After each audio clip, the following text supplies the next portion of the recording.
Hello and welcome. I'm Craig and I'm a developer.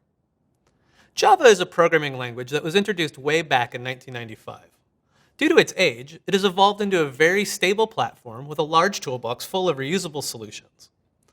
You will find Java running in places that require stability and scalability.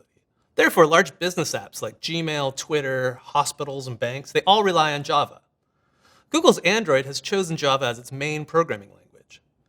Due to its widespread acceptance, there are a lot of companies looking to hire talented Java developers. For this course, it doesn't matter if you have any programming experience at all.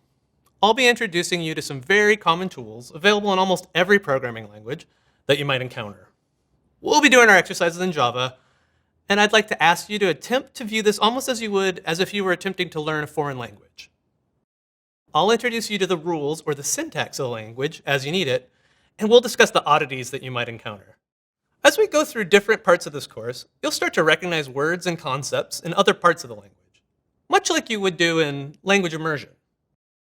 Like wandering around in a foreign country where you're just learning the language, you'll come across words and phrases that you aren't familiar with, and that's okay. Focus on the topics we're covering, and don't worry about the other parts. I might ask you to ignore some things, but I promise we will get back to them when the time is right. Also, I've added links in the teacher notes that will allow you to read more, if you so happen to learn better that way. Sound good? By the end of this course, you will have gained the knowledge you will need to build an interactive command line program that prompts users for different parts of the sentence and then generates a story using those words, a la Mad Libs. So, without further ado, let's get started with our task. Just like most foreign language classes, the first thing we're going to do is learn how to introduce ourselves in code. So what we'll do is write out or print, hello, my name is, and then your name, to the screen. Speaking of introductions, allow me to introduce you to where you'll be coding during this course, Workspaces. If you click the Launch Workspaces button right next to this video, you'll see a new browser open with our programming environment. I'll head over there with you. So this is a workspace, and it's all yours. You'll see up here that there's a tabbed interface of files that you have open, and over here is a list of files that you have available to you. I've gone and created a file and got it all set up with a nice starting point to begin writing our application. It's called introductions.java. Let's open it up and take a peek. I've left a note or a comment right here. Comments in Java start with 2 forward slashes. Everything after those slashes is ignored by Java, so they're used by programmers to explain what their code is trying to accomplish in clear English or to leave notes for other programmers. Now, one goal of programming is for your code to be as clear as possible so that it doesn't require comments. However, as we're getting started here, feel free to leave comments whenever you want to remind yourself of what it is that we're attempting to do. Now, remember how I warned you that you'll come across words or phrases that you aren't familiar with and that I might ask you to ignore some parts of code until later? We're at one of those points. Every Java program has some setup that needs to happen, and for now I've done that for you. But don't worry about understanding most of the pre-written code that's on the screen. It's just the setup that we need to do to start writing our own code. However, the one bit of code I've written that I want you to take a closer look at is this line right here. Now don't worry exactly about how this code works. What you need to know is that it creates a Java object, which we'll talk about later, which has a method that allows us to write out text to the terminal, which is down here. Now, I'd like to take a quick break and already acknowledge, as well as remind you, that I just threw out a mouthful of new terms like objects and methods. And like I said, don't worry, we'll cover them in much greater detail in a following course. But for now, I just want you to continue immersing yourself in this language. I'll explain the concepts when they're important to the task at hand. So, like I said, thanks to the setup I've done, we have access to the console object. We can use this console object to print text to the screen. Objects, like console, have methods that let them perform actions. And the action that we want to do right now is print some text to the screen. Console's method for printing text on the screen is called printf. So let's use it. First, we'll type console, and then a period to access its methods, and then we're going to type printf.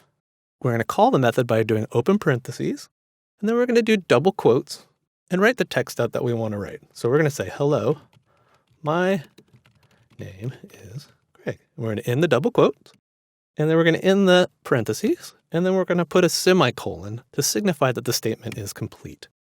You might have noticed that as I edited the file, there's a little dot up here signifying that the file has been edited.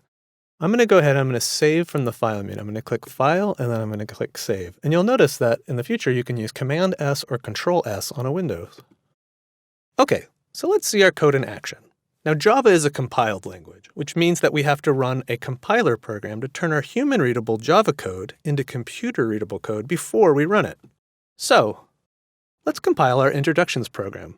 To do that, at the console we type Java C, and then the name of the file, which is introductions.java. Java C is short for Java compiler. So this line is telling the Java compiler to convert or compile the code in the file introductions.java into an executable file. So I'm going to press Enter. And if we take a look at the files in this directory using the ls command, we'll see that there's now a file called introductions.class. By the way, I should mention here that ls stands for list, and it allows you to list files in a directory. We're going to use a few terminal commands in this course, and I'll teach you everything you need to know for it. But if you want to learn more about using the terminal, check out our course called Console Foundations, which is linked in the teacher's note. Now, to run our program, we simply type Java introductions.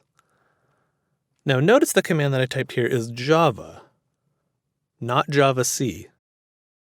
Java runs the program and it only needs the name of the class without the extension.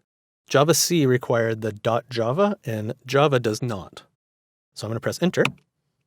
And here on the screen we see our output, the introduction. Great job! We have now compiled our first program and you've been learning a ton. Before we move on and learn even more, let's review some things we've learned thus far. Oh, and before we get there, let me just remind you that there's a forum that you can and should use while going through this course. If you have questions, it's most likely someone else is having them too, and maybe has even solved them. Learning how to ask questions and find answers is, in my personal opinion, the best way to learn anything. Okay, now back to that exercise.